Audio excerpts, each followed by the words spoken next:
এক পাগলে বলছে, আমার আল্লাহ যদি খুশি হয়ে আমাকে জাহান্নাম দেয় আলহামদুলিল্লাহ। এবার শিক্ষিত সমাজ যারা আমাদের মতো কিছু আছে না, বেশি পণ্ডিত, এবার যাই বলতেছে সবাই চাই জান্নাতে যাইতে, এই পাগলে চাই জাহান্নামে যাইতে। কত বড় গাদা। পাগলে মুস্কি হেসে বলে যে, হ্যাঁ ঠিকই বলছেন, আপনাদের মতো সুস্থ আমি হতে চাই না, এই পাগলেই থাকতে চাই। এবার তাদের একটু টনক লটলো, কয় কেন? সবাই চাই জান্নাত, তুমি চাচ্ছ জাহান্নাম।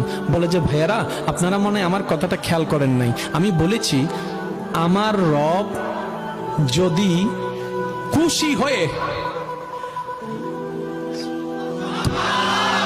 আমার রব যদি খুশি হয়ে আমাকে জাহান্নাম দেয়, আমি সেটাও নিতে রাজি।